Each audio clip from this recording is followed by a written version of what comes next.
در جماعت دهاتی دشت گلو ناحیه به نام میر سعید علی حمدانی تحت عنوان نقش آزمون جمهوریوی فروغ یوسفی دانایی کتاب است در تربیت معنوی شخصیت با اشتراک نویسنده مجید سلیم محفل ادبی دایر گردید. حکایه های مجید سلیم عالم وحوش را در بر گرفته آدمان را به دوست داشتن طبیعت، عالم حیوانات و پرندگان دعوت می نماید. توسط مطالعه حکایه های فراشتروک، طلسم موران پرستو، مرغ دشتی و دیگر نوشته های استاد مجید سلیم نورسان و جوانان با اسرار عالم طبیعت از نزدیک شناس می گردند. اشتراکچیان محفل برگزاری این چهاربینی را انتظار بودند. من نیازا و مریم خواننده صنف نهم مؤسسه تعلیمی رقم 16 ناحیه همدانی می باشم. از اثرهای استاد مجید سلیم، اختر تابان، شاهپرک و رنگین کمان، فراشتروک و این چنین بال شاهین را خواندم. با خواندن اثرهای استاد من مهرم نسبت به طبیعت و حیوانات زیادتر شد. بنابراین کوشش می نمایم که حیوانات و طبیعت محیط زیست خود را حفظ نمایم. محفل ادبی با بخش‌های گوناگون جالب و خاطرمان گذشت. در قسمت سوال و جواب نورسان خوانندگان مؤسسه‌های تحصیلات میانه عمومی جماعت دهات با سوال‌های خود جواب گرفتند. در این چهاربینی ادیبان شناخته تاجیکستان علی محمد مرادی خیراندیش و دیگران پهلوهای گوناگون ایجادیات نویسنده مجید سلیم را گشوده اهمیت آن را در تربیت معنوی جامعه مهم ارزیابی نمودند. کتاب‌های مجید سلیم برای عامه وسیع خوانندگان هستند. اینجا کتاب‌های تحقیقاتی دارد درباره میرزای خاکی، درباره یعقوب چرخی، مولانا یعقوب چرخی.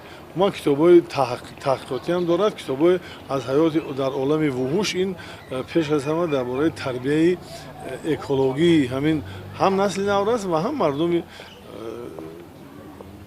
تاجیکستان است. این فقط برای کودکان نیست. در قسمت جنبستی نویسنده مجید سلیم از تشکیل کنندگان این چهاربینی اظهار مینه‌داری بیان نموده قید نمودند که من بعد نیز در پیشرفت حیات فرهنگی تاجیکستان عزیز سهم ارزنده خواهد گذاشت.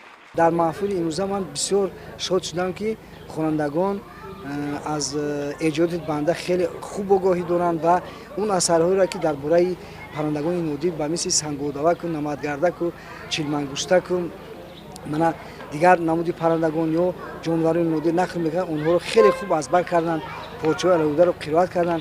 معلوم گشت که پیوستگی انسان به طبیعت کودکان نورسان احساس میکنن و دیالوگ‌های جوان اونهایی که با طبیعت دوستی یعنی در محفل‌های طبیعت دوستان جوان شرکت میکنن از این کتاب‌ها خیلی خوشحال شدن و درباره هر یک کتابی که در موضوع طبیعت تاجیکستان است نقل‌های الهوده کردن.